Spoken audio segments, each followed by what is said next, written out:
կառավարության հարգելի գործընկերներ, մեծարգո պարոն վարչապետ, թեև վերջին օրերին շատ ակտիվ արտաքին շփումներ ունեք, համենայն դեպս իմ հարցը ուղղված է ներքին կյանքին։ Պարոն վարչապետ,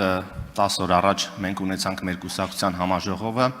որի ընթացքում նաև նոր վարչություն ընտրվեց, ուզում եմ շնորհավորել նոր ընտիր վարչությանը։ Համաժողովի ընթացքում բրիֆինգի ժամանակ լրագրողներից մեկը ձեզ հարց հղեց կապված նախորդ ընտրությունների իբր կեղծման հետ եւ որին ի պատասխան դուք պատասխանեցիք, ես հիմա ուզում եմ ձեզանից մեջ բերել, ներողություն եմ խնդրում,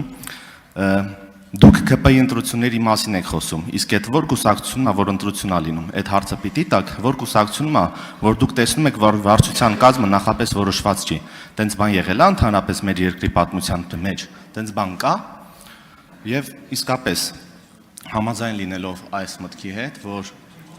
մյուս կուսակցությունները Հայաստանում գործող բացարձակապես չունեն ներքին ժողովրդավարություն եւ գուցե նաեւ քաղաքացիական պայմանագրի հաջողության գրավականներից է հենց ներքին ժողովրդավարությունը, որ դեռևս էլի կատարելագործման տեղ ունի, իմ հարցը ավելի շատ ուղղված է այս ուրեմն բանին, տեսեք մյուս կուսակցությունները, որ չունեն այդ ներքին ժողովրդավարությունը,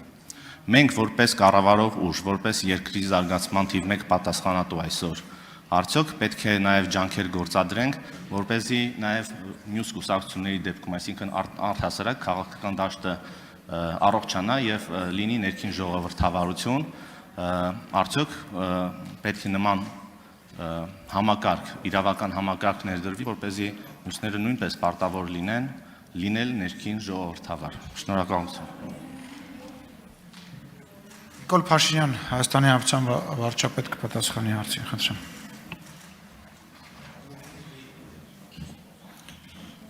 Շնորհակալ եմ պարոն Բաբայան հարցի համար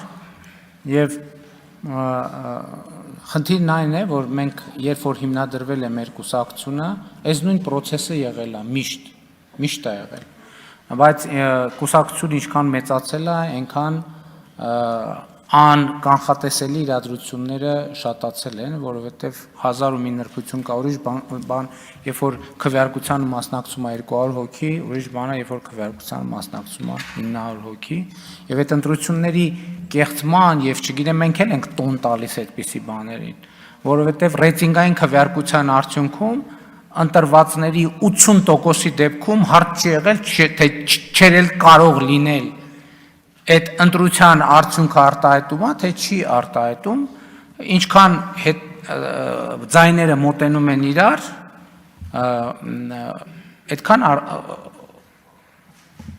հարցեր կարան առաջանան եւ դա զարգացում է։ Ես ձեզ ավելին ասեմ, ես չգիտեմ նկատվեց թե չէ, բայց օրինակ նախկինում ոնց էր կուսակցության վարչությունը ընտրվում էր եւ առաջադրում էր կուսակցության վարչության նախագահի թեկնածու, որին կամ վարչությունն էր ընտրում նախագահ վարչության կամ համաժողովը։ Հիմա մենք ըստ էության նոր ընտրակարգով մենք այս համակարգը փոխել ենք եւ վարչության անդամի թեկնածու առաջադրված յուրաքանչյուր ոք այդ փաստի բերումով նաեւ ինքը վարչության նախագահի թեկնածու է։ Այսինքն մենք այս ժողովրդավարության ճանապարհին եւս մի քայլ ենք արել, ընդ որում արել ենք այդ քայլը հարմարվելով այն օրենսդրությանը, որը մենք ենք ընդունել։ Այս շատ կարևոր նրբություն է եւ ինչ վերաբերվում է ձեր հարցին, ես կարծում եմ քաղաքական համակարգի կայացման առումով շատ կարևոր է, որ մենք այդ որոշումները կայացնենք, որպեսզի այո, կուսակցությունը ինքը պետք է լինի ամենաթափանցիկ գործող համակարգը, տեսեք օրինակ նույնը կա, չէ՞, մեր կուսակցության դրամահավաքի հետ կապված, բա այնով էր, այն մեկը կարմիր գլխարկով էր, բա այն մյուսնով էր, հələ մի րոպե այնտեղ մուգ ապակիներով մի հատ ավտո կանգնեց։ Իսկ կներեք, ու ոչ մեկին չի հետաքրքրում, բա մյուս կուսակցությունները որտեղից են ֆինանսավորվում։ Չկա ընդհանրապես այդ հարցը, հասկանում եք։ Ով է ֆինանսավորում այդ կուսակցությունները, ինչ աղբյուրներից է ֆինանսավորում։ Եվ հասկանում մեր թափանցիկությունը օգտագործվում է մեր դեմ։ Ես Եվրոպայի խորհրդի խորհրդանական վեաժողովում Այդ մի քանի օրինակ բերես, բայց սա էլ է այն դեպքը, որ ժողովրդավարությունը օգտագործվում է ժողովրդավարության դեմ։ Կուսակցություններ, Հայաստանի կուսակցությունների 90%-ով վարչության կազմը կամ ղեկավար մարմնի կազմը մի հոգի կամ երկու հոգի գրում են, երբեմն ցույցեր չեն տալիս, հետո մարդիկ մամուլից են իմանում, թե ինչ եղավ, ոնց ընտրվեց։ Ձեր միտքը համենայն դեպս ինձ դուր է գալիս, որ մենք պետքա ժողովրդավարական երկիր ենք, ուրեմն մենք պետքա գտնենք մեխանիզմներ, որ այն կուսակցությունը, որ գործում է մեր երկրում, իրենք նույնպես համապատասխանեն ժողովրդավարության եւ թափանցիկության կանոններին։ Եվ դա կարող է ընդհանուր ընտրություններին մասնակցել, չմասնակցելու հնարավորություն տալ չտալու հարց առաջացնի, որովհետեւ բանը կոնսպիրատիվ կառույցները ինչի համար են ընտրություններին մասնակցում, թող գնան զբաղվեն կոնսպիրացիայով, մենք իրենց բացահայտենք։ Արձագանք։ Շնորհակալություն, անկեղծ ասած, այս միտքը ես բազմիցս տարբեր գործընկերների հետ քննարկել եմ եւ տարբեր հաստակներ, խոչընդոտներ լսել եմ, թե ինչպես կարող է դա չաշխատել, բայց ես կարծում եմ, որ այո, համաժողովների ժամանակ ղեկավար կազմի ընտրությունը, ընտրություններից ընդառաջ նախընտրական ցուցակի ընտրությունը, ինչպես նաև լրագրողների ներկայությամբ այդ ամեն ինչի տեղի ունենալը